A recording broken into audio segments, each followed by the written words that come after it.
کیونکہ وہ دیکھتا ہے کہ دانشمند مر جاتے ہیں، بے وقوف وہ حیوان خصلت باہم ہلاک ہوتے ہیں اور اپنی دولت اوروں کے لیے چھوڑ جاتے ہیں۔ ان کا دلی خیال یہ ہے کہ ان کے گھر ہمیشہ تک اور ان کے مسکن پشت در پشت بنے رہیں گے۔ وہ اپنی زمین اپنے ہی نام سے نامزد کرتے ہیں اور انسان عزت کی حالت میں قائم نہیں رہتا۔ وہ جانوروں کی مانند ہے جو فنا ہو جاتے ہیں۔ ان کا یہ طریق ان کی حماقت ہے، تو بھی ان کے بعد لوگ ان کی باتوں کو پسند کرتے ہیں۔ وہ گویا پاتال کا ریوڑ ٹھہرائے گئے ہیں، موت ان کی پاسبان ہوگی، دیانتدار صبح کو ان پر مسلط ہوگا اور ان کا حسن پاتال کا لقمہ ہو کر بے ٹھکانہ ہوگا۔ کلام مقدس قرآن عہد نامہ میں سے زبور کی کتاب، اس کا باب نمبر 49۔ دولت پر بھروسہ کرنا حماقت ہے۔ اے سب امتو یہ سنو، اے جہاں کے سب باشندوں کان لگاؤ، کیا ادنا کیا اعلیٰ، کیا امیر کیا فقیر، میرے منہ سے حکمت کی باتیں نکلیں گی اور میرے دل کا خیال پرخرد ہوگا۔ میں تمثیل کی طرف کان لگاؤں گا، میں اپنا معمہ ستار پر بیان کروں گا۔ میں مصیبت کے دنوں میں کیوں ڈروں، جب میرا تعاقب کرنے والی بدی مجھے گھیرے ہو۔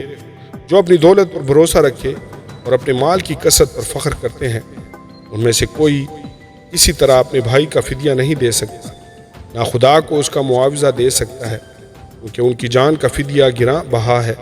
وہ ابد تک ادا نہ ہوگا، تاکہ وہ ابد تک جیتا رہے اور قبر کو نہ دیکھے، کیونکہ وہ دیکھتا ہے کہ دانشمند مر جاتے ہیں، بے وقوف وہ حیوان خصلت باہم ہلاک ہوتے ہیں اور اپنی دولت اوروں کے لیے چھوڑ جاتے ہیں۔ ان کا دلی خیال یہ ہے کہ ان کے گھر ہمیشہ تک اور ان کے مسکن پشت در پشت بنے رہیں گے۔ وہ اپنی زمین اپنے ہی نام سے نامزد کرتے ہیں اور انسان عزت کی حالت میں قائم نہیں رہتا۔ وہ جانوروں کی مانند ہے جو فنا ہو جاتے ہیں۔ ان کا یہ طریق ان کی حماقت ہے، تو بھی ان کے بعد لوگ ان کی باتوں کو پسند کرتے ہیں۔ وہ گویا پاتال کا ریوڑ ٹھہرائے گئے ہیں، موت ان کی پاسبان ہوگی، دیانتدار صبح کو ان پر مسلط ہوگا اور ان کا حسن پاتال کا لقمہ ہو کر بے ٹھکانہ ہوگا۔ لیکن خدا میری جان کو پاتال کے اختیار سے چھڑا لے گا، کیونکہ وہی مجھے قبول کرے گا۔ جب کوئی مالدار ہو جائے، جب اس کے گھر کی حشمت بڑھے، تو خوف نہ کر، کیونکہ وہ مر کر کچھ ساتھ نہ لے جائے گا۔ اس کی حشمت اس کے ساتھ نہ جائے گی، خواہ جیتے جی وہ اپنی جان کو مبارک کہتا رہا ہو۔ اور جب تو اپنا بھلا کرتا ہے تو لوگ تیری تعریف کرتے ہیں، وہ بھی وہ اپنے باپ دادا کی گروہ سے جا ملے گا، وہ روشنی کو ہرگز نہ دیکھیں گے۔ آدمی جو عزت کی حالت میں رہتا ہے اور خرد نہیں رکھتا، جانوروں کی مانند ہے جو فنا ہو جاتے ہیں۔